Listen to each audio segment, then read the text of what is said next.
स्वागत है आप सभी का एक और अमेजिंग वीडियो में। तो आज हम डिस्कस करने वाले हैं 11 फरवरी की first shift SSC GD constable 2025 के एग्ज़ाम एनालिसिस करने वाले हैं। और आपको बताना चाहता हूं जितने भी क्वेश्चन होंगे 100% रियल क्वेश्चन होंगे, 100% जेन्युइन क्वेश्चन होंगे जो एग्ज़ाम में आपके पूछे गए हैं। वो सारी चीज़ें हम डिस्कस करेंगे इस वीडियो में। सबसे पहले आप सभी का स्वागत करता हूँ स्टडी विद सौरभ यादव आपके अपने यूट्यूब चैनल में। और आप सभी को बताना चाहता हूँ कि हमारी फैमिली अब 2000 क्रॉस करने वाली है बहुत जल्दी। तो आप सभी को बोलूँगा फटाफट 3K करवा दो, ठीक है। आपके लिए एक स्पेशल एक सरप्राइज़ लेकर आएंगे और जिससे आप लोग की बहुत बड़ी खुशी आपको मिलने वाली है, ठीक है, उस सरप्राइज़ में। तो फटाफट आप 3K करवाओ सब्सक्राइबर्स, ठीक है। फिर उसके बाद हम आपको एक सरप्राइज़ देंगे, क्लियर। तो सभी आपको सबसे पहले चीज़ बताना चाहता हूँ कि जो 11 फरवरी की फर्स्ट शिफ्ट है एसएससी जीडी कांस्टेबल की, उसे डिस्कस करते हैं। फटाफट मैं ग्लव्स पहन लेता हूँ, फिर शुरू करते हैं वीडियो। तो आप सभी के सामने 11 फरवरी की फ़र्स्ट शिफ्ट हम एनालाइज़ कर चुके हैं। अब इसमें हम एनालाइज़ वही करेंगे, ठीक है। 11 फरवरी की पहली शिफ्ट हम कंप्लीट एनालाइज़ करेंगे, तो बने रहे वीडियो में। सबसे पहला क्वेश्चन आपके लिए आया था, रुक्मणी देवी अरुंडेल किस नृत्य से संबंधित हैं। तो जो रुक्मणी देवी अरुंडेल है वो संबंधित हैं भरतनाट्यम से, क्लियर। आप कुछ इंपॉर्टेंट पॉइंट्स पढ़ेंगे। रुक्मणी देवी अरुंडेल भरतनाट्यम से जुड़ी हैं। रुक्मणी देवी अरुंडेल एक भारतीय शास्त्रीय नृत्यांगना थी। नृत्यांगना का मतलब होता है डांसर थी, जिन्होंने भरतनाट्यम नृत्य शैली को पुनर्जागरण का नेतृत्व किया। मतलब उन्होंने जो भरतनाट्यम था ये सबसे पुराना शास्त्रीय नृत्य है और ये ख़त्म हो रहा था, लोगों के बीच में से इसकी चीज़ें जा रही थी। इन्होंने वो डांस करके उस जो भरतनाट्यम है उसको पॉपुलर कर दिया, ठीक है। और मद्रास अब चेन्नई में कला क्षेत्र फाउंडेशन की स्थापना करी। इन्होंने कला क्षेत्र फाउंडेशन में क्या करवाया था, भरतनाट्यम डांस को बढ़ावा दिया था, वो सिखाया था कला क्षेत्र फाउंडेशन में। इनका एक फाउंडेशन, इनकी एक संस्था है, इन्होंने उस चीज़ में बढ़ावा किया था। मद्रास और चेन्नई में दो जगह पर इनकी क्या है, कला क्षेत्र फाउंडेशन है, ठीक है। मद्रास में भी है और चेन्नई में भी है, ठीक है। क्लियर होगी बात सभी को। आगे देखो, वह एक थियोसोफिस्ट भी थी जो एनी बेसेंट से बहुत प्रेरित थी। अब आगे देखो, आगे पढ़ते हैं। रुक्मणी देवी अरुंडेल से जुड़ी कुछ और खास बातें हैं।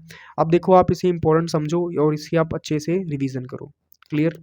अब देखो यहाँ पे आपको कुछ इंपॉर्टेंट चीज़ें देखने को मिलेंगी, वो क्या है उसके ऊपर फोकस करते हैं। वह भारतीय इतिहास की पहली महिला थीं जिन्हें राज्यसभा की सदस्य के रूप में मनोनीत किया गया था। उन्होंने मद्रास अब चेन्नई में कला क्षेत्र फाउंडेशन की स्थापना की थी, ठीक है। वह एक थियोसोफिस्ट थी और एनी बेसेंट से बहुत प्रेरित थी। जो चीज़ मैंने आपको बताई थी वही चीज़ लिखी हुई है। आगे इंपॉर्टेंट चीज़ पढ़ लेते हैं। उन्होंने पारंपरिक भारतीय कला और शिल्प की पुनर्स्थापना के लिए काम किया। किसके काम किया, भारतीय कला यानी इंडियन कल्चर को बढ़ावा दिया। इंडियन जो टैलेंट है उसके ऊपर उन्होंने ध्यान दिया। उन्होंने सोचा कि अगर भारत का इतिहास, भारत का जो शास्त्रीय नृत्य है, जो भारत का क्लासिकल डांस है, क्लासिकल गाने हैं, अगर वही सब खत्म हो गए तो फिर भारत में बचेगा ही क्या। समझ रहे हो ना। इन्होंने फिर भारत की जो इंपॉर्टेंट चीज़ें थी, जो क्वालिटी थी, उसको बचाने के लिए इन्होंने ये सारी चीज़ें करी हैं और बहुत अच्छी चीज़ करी है। मैं सभी को बोलना चाहता हूँ, अगर आपके लोगों के पास भी कोई अच्छा टैलेंट है जिससे आप अपने देश को रिप्रेजेंट कर सकते हो, अपने देश के बारे में कुछ आगे लेके जा सकते हो अपने देश को, तो आप ज़रूर करो। फॉर एग्जाम्पल नीरज चोपड़ा ने भाला फेंका था, है ना, जेवलिन थ्रो करी थी, और उसमें उन्होंने क्या करा था, उन्होंने अपने देश का नाम ऊपर करा, गोल्ड लेकर आए ओलंपिक में। तो एक अपने आप एक बहुत बड़ी बात है। तो ये सारी चीज़ें आपको फोकस करनी है, क्लियर। एक बार मैं नाइट ऑफ कर रहा हूँ, अब मुझे बताओ अब अच्छा लग रहा है कि अब अच्छा लग रहा है। मेरे हिसाब से ये ज़्यादा बढ़िया है, ठीक है। तो हम ऐसे पढ़ाई करेंगे, क्लियर। ये थोड़ी पीली लाइट आ रही थी इसलिए मैंने ये बंद कर दिया, ठीक है। उन्हें 1956 में पद्म भूषण से सम्मानित किया गया था। अब मेरी बात आप समझो, जो पद्म भूषण अवार्ड है ये हायर गैलेंट्री अवार्ड में आता है। कौन से अवार्ड में आता है, हायर गैलेंट्री अवार्ड में आता है। बहुत ही सम्मानित लोगों को मिलता है, बहुत ही बड़े नामचीन लोगों को मिलता है पद्म भूषण, ठीक है।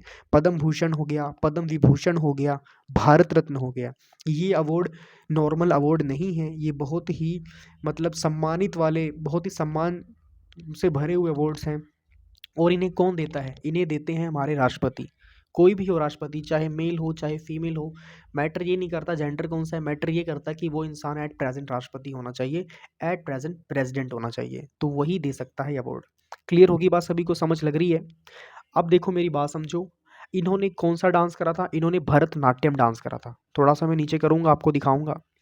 रुक्मणी देवी अरुंडेल किस नृत्य से संबंधित थी, तो ये भरतनाट्यम से संबंधित थी। और आप सभी को बताना चाहता हूँ, जो भरतनाट्यम डांस है ये सबसे ज़्यादा ओल्डेस्ट क्लासिकल डांस है, सबसे पुराना क्लासिकल डांस है। और आपको बताऊंगा अभी भरतनाट्यम के बारे में हम अच्छे से बात करेंगे सब कुछ, ताकि आप लोग को सारी चीज़ें अच्छे से समझ आ जाएं, क्लियर।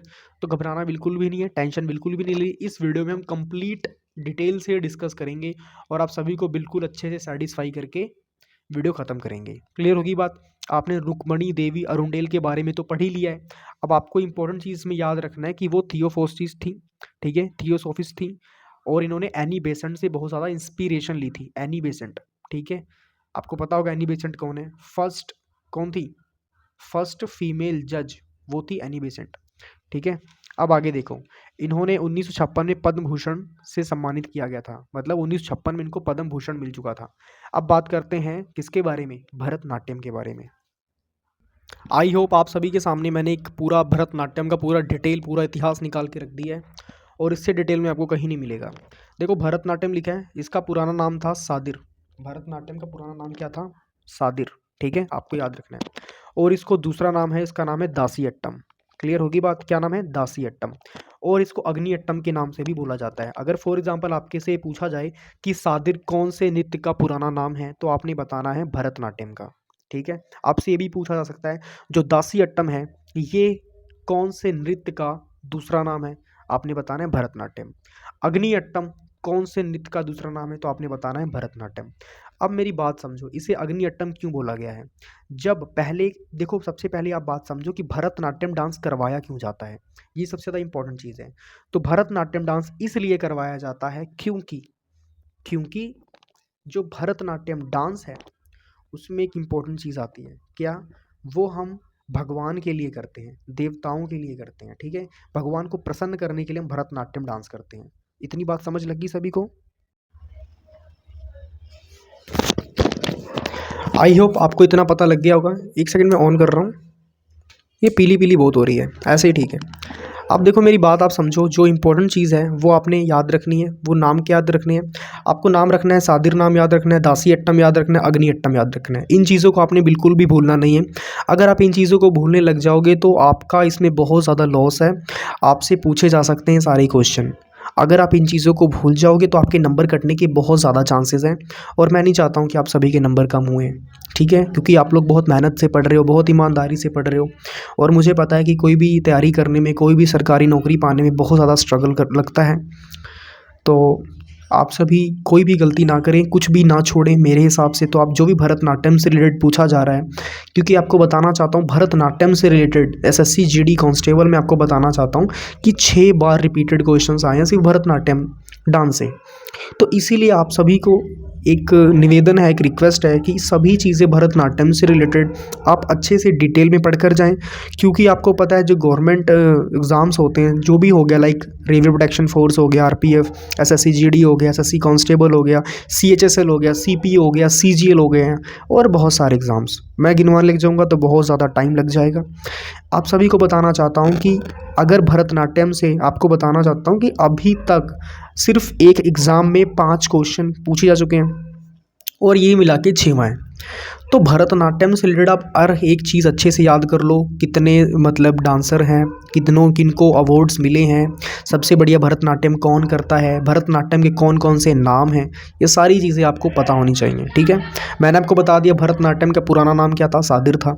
सादिर नाम से भरतनाट्यम को जाना जाता था। और उसके बाद भरतनाट्यम के 2 और नाम थे, कौन कौन से, दासी अट्टम और अग्नि अट्टम। अब दासी अट्टम क्यों नाम रखा गया था, अब जो सुंदर लड़कियाँ थीं, अब समझो मेरी बात को, भरतनाट्यम डांस क्यों करवाया था, भगवान जी को प्रसन्न करने के लिए। और जो सुंदर लड़कियां थीं उनको उनसे डांस करवाया जाता था, उनसे नृत्य करवाया जाता था। कहाँ करवाया जाता था नृत्य, मंदिरों में करवाया जाता था, समझ रहे हो, ताकि भगवान जी प्रसन्न हो जाएं। अब मेरी बात समझो, अब भगवान की वो क्या बनी, भगवान की तो वो दासी बनी ना, समझ रहे हो, भगवान को प्रसन्न करनी है, तो इसको फिर नाम रख दिया दासी अट्टम। क्लियर। अब अग्नि अट्टम नाम क्यों रखा गया था, अब इस बात को समझो। अग्नि अट्टम इसलिए नाम रखा गया था भरतनाट्यम का, क्योंकि जब सामने जोत जल रही थी, जब भगवान जी की जोत जलाई जाती है ना, जैसे आप सावन के महीने में जब माता जी के दिन आते हैं तो आप लोग जोत जलाते हो, है ना, उसके बाद आप कंजिकाएँ खिलाते हो, कई लोग कंजिका बोलते हैं, कई लोग कुंवारी बोलते हैं खिलाने के लिए। तो वो सारी चीज़ जब खिलाते हो तो उसमें क्या होता है, उसमें आप लोग जोत जलाते हो, अखंड जोत कई लोग जलाते हैं, कईयों के घर में अखंड जोतें जलती हैं, है ना। तो वो क्या होता है, वो अग्नि है, ज्वाला है, ज्वाला जल रही है, और ज्वाला के सामने आप डांस कर रहे हो, नृत्य कर रहे हो, भगवान जी को प्रसन्न कर रहे हो, तो वो चीज़ आती है अग्नि अट्टम में। क्लियर होगी बात सभी को। अब आपको बताना चाहता हूँ कि जो भरतनाट्यम है इसके ऊपर 2 किताबें लिखी गई हैं। कौन कौन सी 2 किताबें लिखी गई हैं जिसमें भरतनाट्यम को बहुत ही डिटेल में बताया गया है, उसके ऊपर हम आराम से डिस्कस करेंगे, आराम से बताएंगे आपको। ठीक है, बिल्कुल भी घबराना नहीं है, बिल्कुल भी टेंशन नहीं लेनी है। हर एक क्वेश्चन का हम डिटेल से यहाँ पे अच्छे से पढ़कर जाएंगे ताकि आपके एग्ज़ाम में एक नंबर भी ना कटे और आपकी जो सिलेक्शन है वो 100% सेफ हो सके। ठीक है, तो पहली किताब का नाम था शिल्पाधिकारम। क्या नाम था? शिल्पाधिकारम। अब आप लोग देख रहे होंगे कि इसका नाम बहुत ही थोड़ा संस्कृत में जा रहा है, शिल्पाधिकारम, क्योंकि जो भरतनाट्यम डांस है, जो नृत्य है भरतनाट्यम, ये one of the most classical dance है। मतलब बहुत ही पुराना भरतनाट्यम जो नृत्य है, सबसे ज़्यादा पुराना क्लासिकल डांस या शास्त्रीय नृत्य बोला जाए हिंदी में तो सबसे पुराना कौन सा है? भरतनाट्यम है। 1 मिनट रुक जाओ, मैं 2 मिनट में आया बस।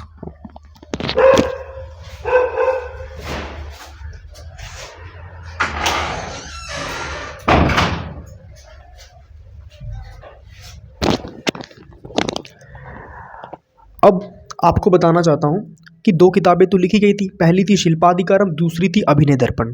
ठीक है, ये भरतनाट्यम के ऊपर थी। अब देखो, जैसे मैंने आपको पहले बताया था कि यह मंदिरों को समर्पित है और वो चीज़ आपको दिखी हुई मिल गई है कि जो भरतनाट्यम डांस है, जो नृत्य है भरतनाट्यम, वो मंदिरों को समर्पित है। क्लियर? अब देखो, यह कौन से धर्म को ज़्यादा मतलब माना जाता है? हिंदू, मुस्लिम, सिख, ईसाई, है ना? बहुत सारे धर्म हैं इंडिया में, पता है आपको, बहुत सारी भाषाएं बोली जाती हैं, बहुत सारे धर्म के लोग रहते हैं, अलग अलग स्टेट में अलग अलग भाषाएं बोली जाती हैं, है ना? तो ये जो शैव धर्म के विचारों की प्रस्तुति करता है, शैव मतलब भगवान शिव, और मुझे पता है भगवान शिव को क्या बोला था? देवों के देव महादेव। ठीक है, जो देवों के भी देव हैं उन्हें बोला जाता है महादेव, यानी भगवान शिव। आपको पता होना चाहिए भगवान शिव का दूसरा नाम नटराजन भी है। इनको नटराजन के रूप में भी देखा गया है। जब भगवान शिव बहुत क्रोधित होते हैं तो वो नृत्य करते हैं। क्या करते हैं? नृत्य। अगर आपने नोटिस करा होगा, अगर आपने नटराज कंपनी देखी होगी, जो पेंसिलों की कंपनी है नटराज कंपनी, उसमें एक नटराजन की फोटो बनी होती है कि लाइक 7-8 हाथ हैं, जटाएं पूरी खुली हुई हैं और एक व्यक्ति डांस की मुद्रा में पोजीशन लिए हुए हैं। तो वो कोई व्यक्ति नहीं है, वो स्वयं भगवान शिव है। क्लियर होगी बात? शैव धर्म के विचारों की प्रस्तुति करता है भरतनाट्यम। क्लियर होगी बात सभी को? अब आगे देखते हैं। नृत्य का आरंभ अलारिपू से होता है। अलारिपू एक पोजीशन है, उससे क्या होता है? डांस का आरंभ होता है। अब फॉर एग्जांपल कई लोग देखते होंगे शादियों में क्या होता है, नाचते नाचते कोई नाली में गिर रहा है, कोई पता नहीं कहाँ गिर रहा है, एकदम, है ना, एकदम टाइट हुए हुए हैं, मतलब दारू वारू एकदम पी हुई है, शराब वराब मदिरा वगैरह पी हुई है। तो क्या होता है, वो कोई डांस नहीं है, वो एक इंजॉयमेंट है, वो डांस में काउंट नहीं हुआ, कुछ भी हाथ पैर हिला रहे हो, है ना। इसमें क्या होता है, जो शास्त्रीय नृत्य होते हैं इन्हें सीखना पड़ता है, इनको अच्छे सीखना पड़ता है। अब फॉर एग्जांपल एक धुन बज रही है, उस धुन में आपको राइट पैर अपना आगे लेकर आना है, आपका दायां पैर आगे आना चाहिए। तो उस धुन में आपको एग्जैक्ट आपका दायां पैर ही आगे आना चाहिए, ऐसा नहीं आप कोई भी पैर आगे कर दोगे। समझ रहे हो मेरी बात? तो ये बहुत ही स्ट्रिक्ट है, बहुत ही स्ट्रिक्ट चीज़ें यहाँ पे फोकस होती हैं। ठीक है, यहाँ पे ऐसा नहीं कि हम अपनी तरफ से डांस कर देंगे, वो माना ही नहीं जाएगा, वो काउंट ही नहीं होगा। इसीलिए जो चीज़ें आपको करवाई जा रही हैं इनको आप अच्छे से याद रखो। आपसे पूछा जा सकता है, ये क्वेश्चन इंपॉर्टेंट है, कि जो भरतनाट्यम है उसका आरंभ कौन से पोजीशन से होता है? आपने बताना अलारिपू पोजीशन से होता है। ठीक है, एक बार फिर से रिपीट कर रहा हूँ, नृत्य का आरंभ, कौन से नृत्य का आरंभ? भरतनाट्यम नृत्य का आरंभ होता है अलारिपू से। ठीक है, अलारिपू क्या है? एक पोजीशन है। अब आगे बात करते हैं। जो भरतनाट्यम डांस का स्टाइल है, जो भरतनाट्यम डांस स्टाइल है, ये 3 चीज़ों में कटा हुआ है। कौन कौन सी? कला क्षेत्र में, वजूवुर और कला मंडलम। ठीक है, इन 3 चीज़ों के नाम आपने याद रखने हैं। भरतनाट्यम डांस जो सा स्टाइल है, इसके टोटल कितने स्टाइल हैं, कितने मतलब कह सकते हो कि एक दिखाने का तरीका है। ठीक है, डांस को प्रस्तुत करने का तरीका है। तो टोटल 3 तरीके होते हैं। कौन कौन से? पहला है कला क्षेत्र, दूसरा है वजूवुर और तीसरा है कला मंडलम। एक बार फिर से रिपीट कर रहा हूँ, अच्छे से सुन लेना। भरतनाट्यम डांस के 3 स्टाइल हैं, कला क्षेत्र, वजूवुर, कला मंडलम। इतनी बात आपको क्लियर हो चुकी है? चलिए आगे बात करते हैं। आगे आपसे ये क्वेश्चन भी पूछा जा सकता है क्योंकि ये क्वेश्चन भरतनाट्यम से बहुत ज़्यादा रिलेट करता है। ठीक है, भारतीय संगीत के हैं 2 भाग। कौन कौन से? 2 भाग। कौन कौन से? उत्तर भारत में कौन सा डांस होता है? हिंदुस्तानी संगीत होता है। ठीक है, इंडियन म्यूजिक चलता है। और दक्षिण भारत में कौन सा चलता है? कर्नाटक संगीत। ठीक है, ये बात आपने याद रखनी है कि भारतीय संगीत के टोटल 2 भाग हैं। कौन कौन से? पहला उत्तर भारत में चलता है हिंदुस्तानी संगीत और दक्षिण भारत में चलता है कर्नाटक संगीत। क्लियर होगी बात सभी को? संगीत के 2 ही भाग हैं और तीसरा भाग नहीं है। इतनी बात क्लियर होगी? अब आपको बताना चाहता हूँ क्लासिकल डांस कौन कौन से स्टेट में होते हैं, वो आपको पता होनी चाहिए। चलिए फटाफट डिस्कस करते हैं। अब आप सभी के सामने ये आपको चीज़ें दिख रही होंगी, यहाँ पे क्लासिकल डांस लिखा हुआ है, यहाँ पे आपको क्लासिकल डांस दिख रहा है और यहाँ पे स्टेट लगे हुए हैं। तो जो भरतनाट्यम डांस है वो तमिलनाडु में होता है और तमिलनाडु की कैपिटल क्या है, चेन्नई। क्लियर होगी बात सभी को। और तमिलनाडु है कहाँ पर, तमिलनाडु साउथ में है, ठीक है, दक्षिण भारत में है। अब देखो उड़ीसी, उड़ीसी डांस कहाँ का है, उड़ीसा का, और उड़ीसा की कैपिटल क्या है, भुवनेश्वर, ठीक है। मणिपुरी डांस कहाँ का है, मणिपुर। आपको बताना चाहता हूँ अगर आपने अच्छे नंबर स्कोर करने हैं, एक अच्छी सिलेक्शन लेनी है, एक अच्छी गवर्नमेंट जॉब अचीव करनी है, आप सभी को स्टेट कैपिटल आनी बहुत ज़्यादा ज़रूरी है। ये क्लास 5वीं का सिलेबस है। क्लास 5वीं के सिलेबस में आप अच्छे से अगर पढ़ोगे एसएसटी को, सोशल स्टडीज़ को, तो आप बहुत अच्छे तरीके से आप अपनी एसएसटी को अच्छा कर सकते हो, ठीक है। आप गूगल में भी सर्च कर सकते हो, स्टेट कैपिटल्स आपको मिल जाएंगी। आप उन चीज़ों को अच्छे से पढ़ाई करो, उन चीज़ों को समझो, क्योंकि स्टेट कैपिटल्स आपको पता होंगी तो आपका पेपर बहुत अच्छा जाएगा, ठीक है। जीके में आपकी बहुत ज़्यादा हेल्प हो जाएगी। अब देखो जो कुचिपुड़ी डांस है, कुचिपुड़ी कहाँ का डांस है, आंध्र प्रदेश का। अब देखो इसे याद करने का तरीका बताता हूँ। कच्ची पुड़िया कौन खाता है, कच्ची पुड़िया कौन खाएगा, जो देख नहीं पाएगा कि भाई कच्ची है ना, तो अंधे व्यक्ति कौन से खाते हैं, कच्ची पुड़ी खाते हैं। ये याद करने का तरीका है। आंध्र प्रदेश में कौन सा डांस होता है, कुचिपुड़ी। देखो याद करने का तरीका, अगर ऐसा ना कोई स्टूडेंट मेरा आंध्र प्रदेश से वीडियो देख रहा हो और वो अपनी मन में मेरे को मतलब बुरा भला बोल रहा हो, है ना, तो अच्छा नहीं लगता। देखो याद करने का तरीका है, इसे पर्सनली मत ले लेना, ठीक है। कुचिपुड़ी डांस कहाँ का है, आंध्र प्रदेश का, ठीक है। मतलब अंधे लोग क्या खाते हैं, कच्ची पूड़ी खाते हैं, याद करने का तरीका है। कथक कहाँ के लोग नहीं थकते हैं, वो यूपी के लोग हैं, ठीक है। तो कथक कहाँ का डांस है, यूपी का डांस है। ये याद करने की ट्रिक्स हैं, ठीक है। अब कथकली, कथकली कहाँ का डांस है, केरल का डांस है। अब देखो कथकली आप कैसे याद कर सकते हो, जो कथकली, अब देखो कली कहाँ पे होती है, कीचड़ में, जहाँ पानी होगा, और केरल के आसपास सारा समुद्र है, ठीक है। तो आप ऐसे याद कर सकते हो, कथकली केरल में है, ठीक है। मोहिनीअट्टम, मोहिनीअट्टम भी केरल का ही डांस है, केरल का ही नृत्य है। क्लियर होगी बात सभी को। अब आगे देखते हैं, जो सत्रिया डांस है ये असम का डांस है, ठीक है। कहाँ का डांस है, असम का डांस है। और सबसे नया शास्त्रीय संगीत सत्रिया ही है, क्योंकि 2000 में जुड़ा था। कब जुड़ा था बच्चों, 2000 में जुड़ा था सत्रिया डांस। इतनी बात क्लियर होगी सभी को। चलिए बहुत बढ़िया। अब आपको एक बात बताना चाहता हूँ कि चलो ये भी आप डिस्कस कर लो, इसको आपको बता देता हूँ ताकि आपको पता हो जाए, ठीक है। देखो यहाँ पे आप पढ़ लो, it was included in the UNESCO list in 2010। 2010 में 3 जो डांस थे वो ऐड हुए थे। कौन से, एक मयूरभंज छऊ था, उड़ीसा में ऐड हुआ था। सारीकेला छऊ था, वो झारखंड में ऐड हुआ था। और पुरुलिया छऊ हुआ था, वो वेस्ट बंगाल में ऐड हुआ था, ठीक है। अब आपको बताना चाहता हूँ कि हमने प्लेलिस्ट बनाई हुई है, आपके सामने दिखा रहे हैं आपको। प्लेलिस्ट लिंक आपको डिस्क्रिप्शन में मिल जाएगा, आप उसे ज़रूर देख लेना। आपको वो क्वेश्चन उसमें मिलेंगे जो 5, 6, 7 बार रिपीटेड है, ठीक है। गवर्नमेंट एग्जाम्स में 100% रियल क्वेश्चंस होंगे। तो प्लेलिस्ट का लिंक आपको डिस्क्रिप्शन में मिल जाएगा, आप जाके वहाँ से देख सकते हो। फ्री ऑफ कॉस्ट है, एक भी पैसा आपको देने की ज़रूरत नहीं है, और आपकी प्रिपरेशन एक नेक्स्ट लेवल हो सकती है। क्लियर।